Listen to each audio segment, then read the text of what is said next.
All right, in this episode of Franchise Hockey Manager, we need to find a place to live, we need to assess our team, and work out what it's like in the WHL in Canada. So first thing then, looks like Hull didn't waste any time at all. They have already appointed a new head coach and general manager. Billy Edison, I believe he was one of my scouts. Yeah, he was one of the scouts. So they technically fired him and then hired him as the general manager. And James Neal has come in. He is not the most experienced, so they say, but it looks like he was kind of generated by the game just to fill a spot. Interestingly, they put him on just shy of $6,000. And Billy Edison is also just over $5,000. So we're looking at what's that, £11,100 to pay the two of them, of which they were just trying to give me £2,100 to do the same job. So it's probably a good job that we jumped ship. We've got our introduction from the Regina Pats general manager. So welcome, you are the new manager. You signed a 2-year deal with a yearly salary of $10,500. So yeah, £10,500 works out roughly to be 13,921 moose bucks, or 8,238 real Great British pounds. It does give us a lot more than I was kind of expecting for Canada, and I have had a bit of shopping around. So let's show you kind of roughly where we're going to be living. All right, so it isn't much. It is just a 1-bedroom, 1-bathroom place, and it looks like it really does need, I'm saying that, I think that's actually a carpet, but it's got a weird half-step level thing. I'm really not sure what's going on there. Yeah, 650 Canadian dollars. Looks like it's got room to grow. It's not very far away from where they play in the brand centre, so it's down here. You're looking at roughly a 10-minute bike ride or a 40-minute walk. I don't know what I've just done there. Let's just try not to break that. Looking at where we're going to be, I mean, it looks like they are either building or tearing something down next door. So it's going to be really noisy. This is where we're going to be playing, in the brand centre. And yeah, we got a couple of nice little parks. There is a, did see it earlier, Regina FC. There's a football club. If I actually want to watch some soccer, try and get a feel for home, probably not. But yeah, looks quite nice. There's a bit of a train track, bit of a bridge, and a lot of grid. A bit of a downtown area if we want to do a bit of shopping, but chances are we are literally just going to be coming from here. I don't know why we're going that way. It would probably make a bit more sense to go that way, but hey, I'm not Google. But yeah, that's where we're living. That is where we're working. Let's go and have a look at the team. So my immediate observations when looking at the team is, where are they? Where's the rest of the team? We've got 1 goalie, 4 left defence, 1 right defence, 2 left wings, a whole load of centres, and 1 right wing. So yeah, where's the rest of the team? Had a look at the contracts. We've got a couple in contracts. I'm kind of worried that there's nobody on this team for me to use, and I need to try and start building up, a bit of a lineup. We've got 2 months or so until the first game of the season. But yeah, okay, let's have a quick look at our players. First one we got is Beck Boitoir, maybe. He is our goalie. Then we've got Ethan Macaris. He is, potential 5-star.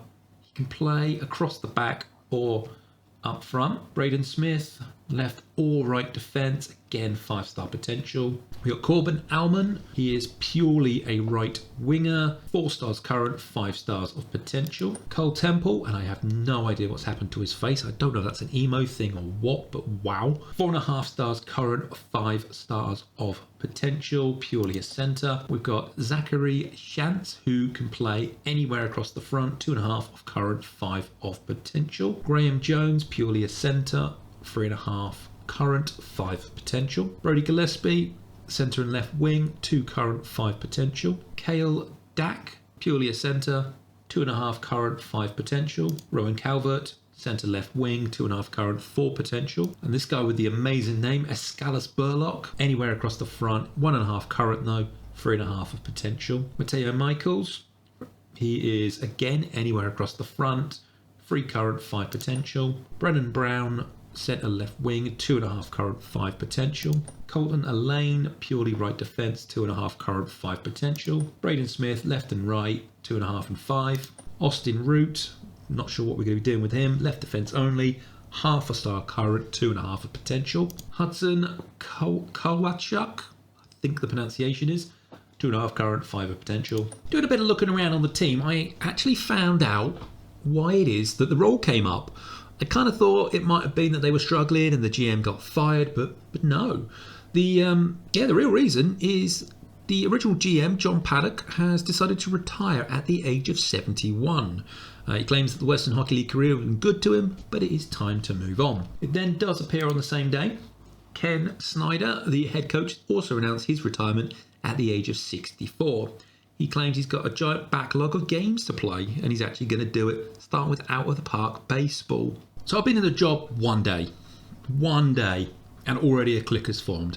So we got Cale Dack, Beck Boitois, again I'm probably just going to butcher his name the entire time, Austin Root and Braden Smith are each going to take each other's sides in any conflicts.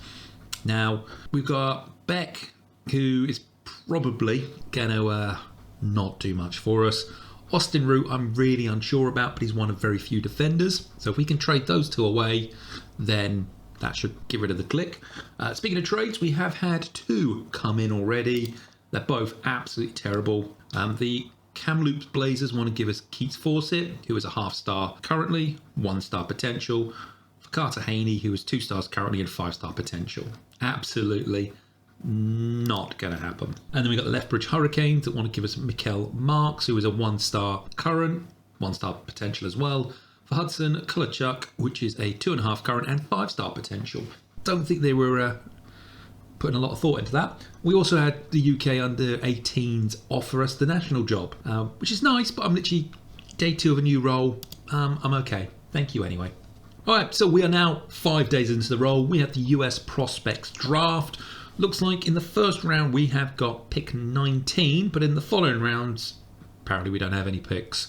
Not quite sure what my predecessor was doing, but yeah, let's have a quick look at the rookie draft. We will go through pick until human, and yeah, let's have a look and see what is out there. So this is the very, very young 14 to 15s. I mean, ideally, given the choice, we'd look to try to get a goalie, but it doesn't look like there's any good goalies coming through in the future.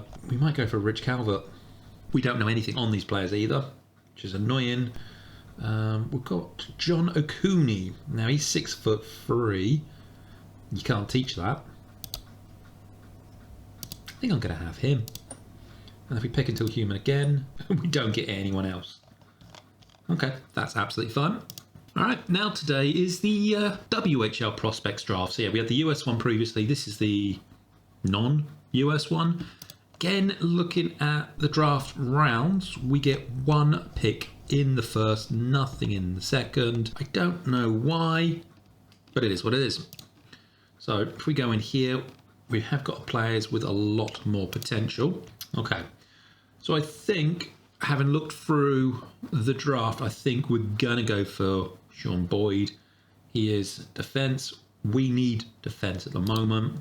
We can't grab him for a year or 2, but he'll eventually come into our system.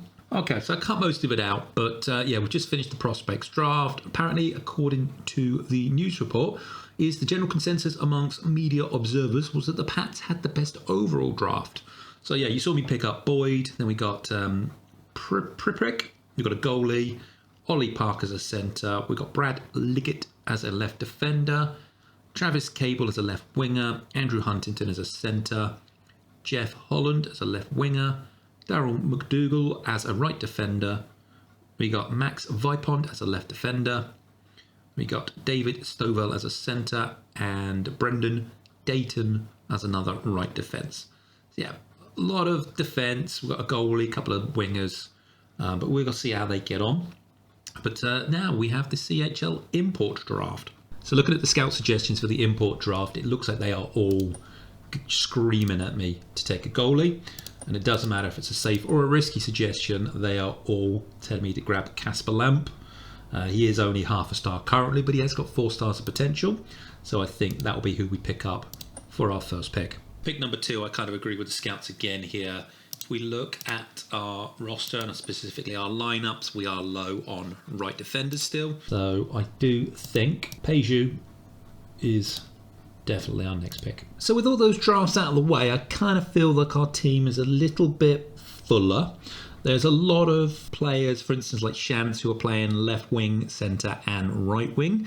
I have got him literally at the bottom of the list for the extra roles. People like Macaris is playing left defence and right defence, but yet again 30 down on the list. But I think that is going to wrap up our introduction to the Regina Pats. Yeah, join us next time and we'll get a couple of games on the way. See you all then.